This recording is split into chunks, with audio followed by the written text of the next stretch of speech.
अस्सलाम वालेकुम everyone, this is सरअब्दुल Samad Khan from Kiran college. उम्मीद करता हूँ आप सब बिल्कुल ठीक ठाक होंगे, खैरियत से होंगे। अच्छा बेटा, जैसा कि आप लोगों को अपनी स्क्रीन पर नज़र आ रहा होगा, आज हम लोग ज्योमेट्री के से रिलेटेड कुछ टॉपिक्स को डिस्कस करने के लिए जा रहे हैं, जिनमें से एक वर्टिकल एंगल्स हैं, alternate angles, corresponding angles and the allied angles, ये टॉपिक्स हैं। सो बेसिकली ये एंगल्स होते क्या हैं और ये कहाँ इस्तेमाल होते हैं, आइए देखते हैं। अच्छा जी, वर्टिकल एंगल्स, जैसे बेटा आप लोगों को अपनी स्क्रीन पर एक फिगर नज़र आ रही होगी कि there are two parallel lines, ठीक है। पैरेलल लाइंस किन लाइंस को कहा जाता है? जो कभी भी कहीं भी दूसरे को इंटरसेक्ट नहीं करती। लाइक जैसे आपको ये लाइन नज़र आ रही है, this is one parallel line, और एक दूसरी पैरेलल लाइन ये वाली है, ठीक है। अब इन दोनों लाइंस पैरेलल क्यों है? क्योंकि इनके जो शुरू का डिस्टेंस है आपस में और आखिर का डिस्टेंस है, ये बराबर है, ठीक है। तो हमेशा ध्यान में रखिए कि दो पैरेलल लाइंस उन लाइंस को कहा जाता है जिनके दरमियान फासला या डिस्टेंस जो होता है वो इक्वल रहे थ्रू आउट और वो कभी भी दूसरे को इंटरसेक्ट ना करती हो, ठीक है।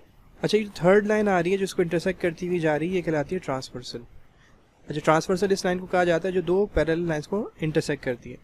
अच्छा, जैसे ये ट्रांसवर्सल इन दो पैरेलल लाइंस को इंटरसेक्ट करेगी तो हमें यहाँ पे कुछ एंगल्स बनने में नज़र आ जाएंगे, जैसे कि आपको फिगर में नज़र आ रहा होगा। एक एंगल 1 बन रहा है, एंगल 2, एंगल 3, एंगल 4, इस तरीके से एंगल 5 है, 6 है, 7 और 8 है।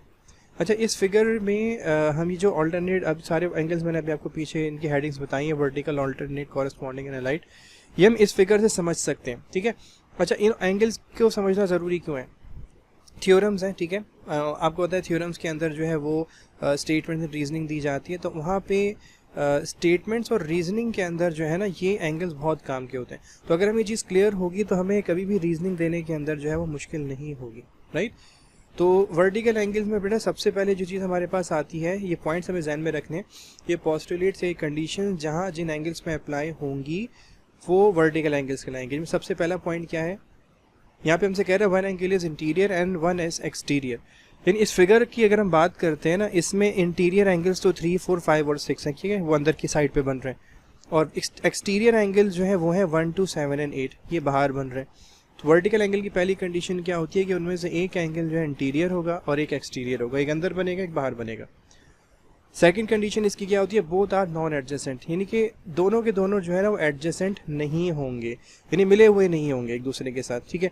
जैसे 1 और 2 है, ये एक दूसरे के साथ मिले हुए हैं ना, ठीक है, ये एडजेसेंट कहलाते हैं। 1 और 4 है, ये एडजेसेंट कहलाते हैं। तो वो एंगल एडजेसेंट नहीं होंगे, मिले हुए नहीं होंगे, दूसरी कंडीशन ये है। अच्छा, थर्ड कंडीशन इसकी क्या है? Both angles have the same vertex, इन दोनों एंगल्स का वर्टेक्स सेम होगा। देखिए वर्टेक्स किसे कहते हैं?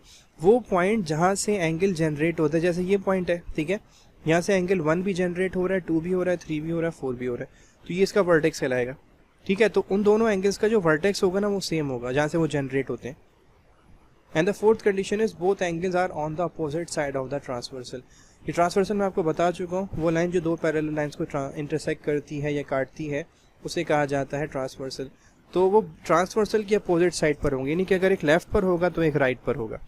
अब आप गौर से इन सारी कंडीशंस को देखो और फिर बताओ कि इसमें हम लोग चेक करते हैं कि इसमें कौन से एंगल्स ऐसे हैं जो कि वर्टिकल एंगल की इन चारों कंडीशन में फिट इन बैठते हैं। तो बेटा वो सारे के सारे एंगल्स हैं ये, ठीक है। 1 का वर्टिकल एंगल है 3, ठीक है, 2 का वर्टिकल एंगल है 4, 5 का वर्टिकल एंगल है 7 और 6 का वर्टिकल एंगल है 8। अब आप देखो इसमें जो चार कंडीशन मैंने आपको बताई ना, मैं आपको एक समझाता हूँ, बाकी सारी आप खुद समझ जाओगे। हमें पहली कंडीशन इसने क्या बताई थी कि one angle is interior and 1 is exterior, एक इंटीरियर होगा एक एक्सटीरियर होगा।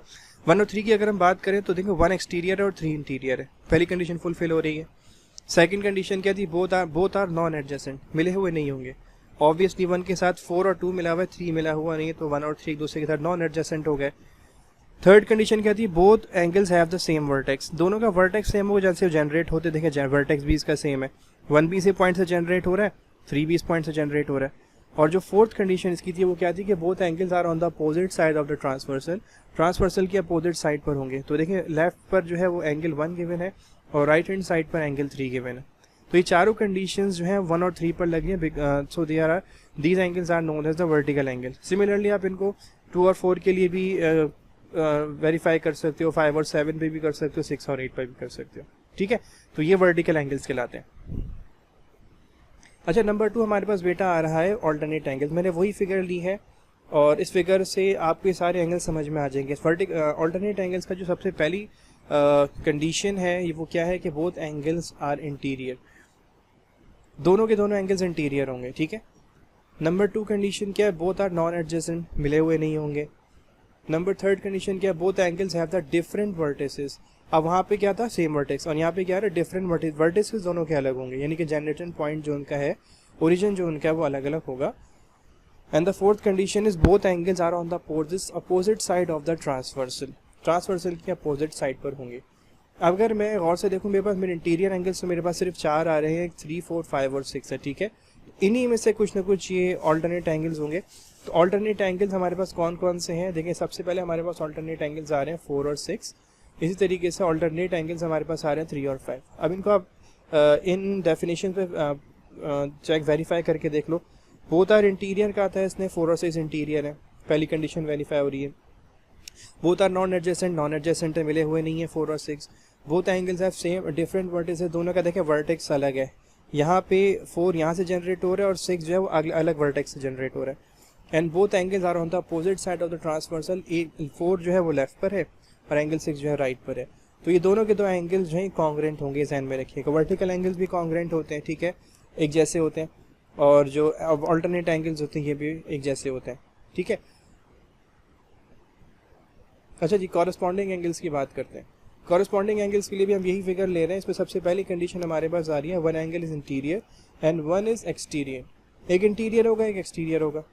Number 2, both are non adjacent, दोनों के दोनों नॉन एडजेसेंट होंगे, मिले हुए नहीं होंगे। 3rd कंडीशन क्या है, बोथ हैव डिफरेंट वर्टिसेस, दोनों का जो ओरिजिन है जहाँ से वो जनरेट होते हैं वो डिफरेंट होगा। और नंबर 4 क्या, both are on the same side of the transversal. ये देखिए, ये लास्ट कंडीशन अभी तक हमने देखी थी, अपोजिट साइड वाली। कॉरस्पॉन्डिंग एंगल्स के अंदर होते हैं same side of the transversal. अब ये 4 कंडीशंस किन पे फिट इन बैठती है, देखिए इन 4 एंगल्स पे। 1 का कॉरस्पॉन्डिंग एंगल है 5, ठीक है। 2 का कॉरस्पॉन्डिंग एंगल 6 है, 4 का कॉरस्पॉन्डिंग एंगल 8 है और 3 का कॉरस्पॉन्डिंग एंगल जो है वो 7 है। अब इसको हम वेरीफाई करके देखते हैं। देखिए पहली कंडीशन क्या आती है कि 1 is interior and 1 is exterior. 1 और 5 की बात करते हैं, 1 एक्सटीरियर है, 5 इंटीरियर है, पहली कंडीशन फुलफिल होगी। बोथ आर नॉन एडजेसेंट, दोनों मिले हुए नहीं होंगे, 1 और 5 एक दूसरे से मिले हुए नहीं है, दूसरी कंडीशन वेरीफाई हो रही है। बोथ हैव डिफरेंट वर्टिसेस, दोनों का जो ओरिजिन होगा डिफरेंट है, तीसरी कंडीशन वेरीफाई हो रही है। And both are on the same side of the transversal, transversal की सेम साइड पर होंगे। 1 और 5 देखें दोनों लेफ्ट पर हैं, 2 और 6 दोनों राइट पर हैं, 4 और 8 दोनों लेफ्ट पर हैं और 3 और 7 दोनों राइट पर हैं, ठीक है। तो ये 4 कंडीशंस जिन एंगल्स में भी लग जाएंगी वो एंगल कॉरस्पॉन्डिंग एंगल्स कहलाएंगे। दे आर ऑल्सो कॉन्ग्रेंट, ये एक जैसे होते हैं। आई होप आप लोगों को समझ में आ रहा होगा। अच्छा जी, लास्ट एंगल हमारे पास जो था वो था एलाइड एंगल्स। एलाइड एंगल्स हमारे पास बेटा कौन से होते हैं, इसकी पहली कंडीशन हमारे पास आ रही है, बोथ एंगल्स आर इंटीरियर, दोनों एंगल्स जो है ये इंटीरियर होंगे, ठीक है। दूसरी कंडीशन क्या है, both are on the same side of the transversal, ये ट्रांसवर्सल की सेम साइड पर ही होंगे। और जो 3rd कंडीशन है वो बोथ आर सप्लीमेंट्री एंगल्स। देखिए अभी तक हमने ये 3 एंगल्स पढ़े ना, vertical angles, alternate angles and the corresponding angles, ये कॉन्ग्रेंट होते हैं, ठीक है, ये एक जैसे होते हैं, या इसको आप यूँ कह सकते हो कि ये बराबर होंगे, ठीक है। लेकिन अलाइड एंगल्स बराबर नहीं होते। अलाइड एंगल्स का जो रिलेशन है वो सप्लीमेंट्री एंगल्स का होता है। अब ये सप्लीमेंट्री एंगल्स कौन से होते हैं, वो दो एंगल्स जो ऐड होने के बाद, सम अप होने के बाद 180 डिग्री बना देते हो, लाइक 80 एंड 100। अगर मैं 80 में 100 प्लस करूँगा तो ऑब्वियसली इट इज़ 180, या 90 एंड 90 हो सकते हैं, या ये हो सकते हैं 20 एंड 160, बहुत सारे एंगल्स हो सकते हैं। कोई भी दो ऐसे एंगल जो प्लस हो और 180 डिग्री आंसर बनाते हो। इसका मतलब क्या होगा कि जो दो अलाइड एंगल्स हमारे पास आएंगे उनका जो टोटल होगा वो हमेशा 180 के बराबर होगा। जैसे कि आपको अपनी स्क्रीन पर अभी नजर आ रहा होगा कि अगर एंगल 4 है, ठीक है, और एंगल 5 है, मैं ऐड करता हूँ तो ये 180 डिग्री बनाएंगे। इसी तरीके से एंगल 3 है और एंगल 6 है, मैं ऐड करता हूँ तो ये 180 डिग्री बनाएंगे। अब इन तीनों में से मैं आपको एक समझा देता हूँ, ठीक है। तो पहले क्या कहते हैं इसमें, बोथ एंगल्स आर इंटीरियर।